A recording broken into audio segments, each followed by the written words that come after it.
Hey, what's up mga kaballers? Maligayang pagbabalik sa aking channel. Halina't pag-usapan natin ang balitang Warriors swerte sa bagong big man at ang balitang Jason Tatum pinagtatawanan ngayon sa Olympics. Tara't pag-usapan natin yan dito sa Basketball Hot Shots.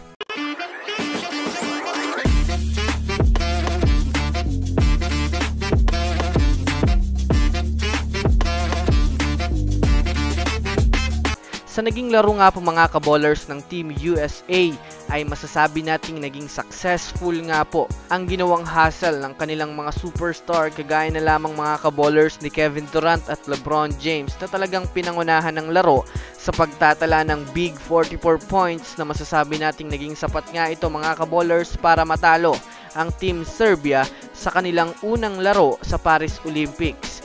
Ngunit bagamat man nga po mga kaballers maganda ang pinakitang laro ng Team USA ay may umiinit pa rin nga pong issue patungkol sa hindi pagpasok ni Steve Kerr kay Jason Tatum. Marami nga pong mga fans ngayon mga kaballers ang bumabatikos at pinagtatawanan si Jason Tatum dahil na rin naman kahit man nga po mga kaballers siya sa ngayon ang champion ay hindi man lang nga daw siya pinasok sa laro at initsapwera lang siya sa pagbabalik ni Kevin Durant sa lineup.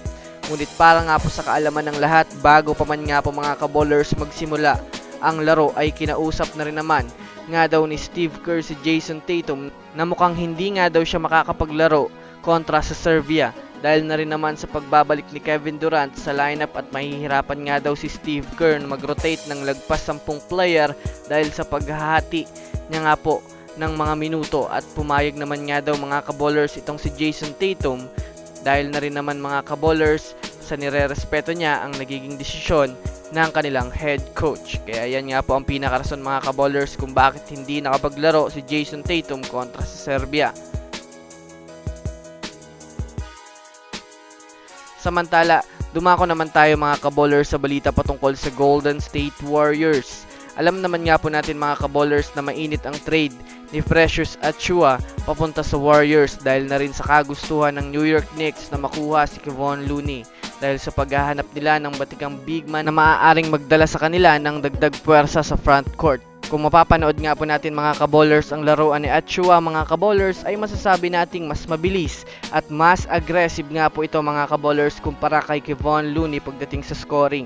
Bukod pa dyan mga kaballers, mabilis nga po ito mag-rotate sa ilalim ng basket na kung susumadayan nga natin mga kaballers, mas mapapakinabangan nga po ng Warriors ito sa kanilang mga play na may mabilis na rotation. Kaya kung titignan nga natin mga kaballers, mas mag-fit nga po mga kaballers itong si Precious Achiuwa sa panahon ngayon kumpara kay Kevon Looney. So that's it for today's video mga kaballers. Yun lang ang ating pag-uusapan sa ngayon. Pindutin ang subscribe and hit nyo na rin ang notification bell para sa mga susunod na updates sa mundo ng basketball. Again, this is Basketball Hot Shots. Thanks for watching.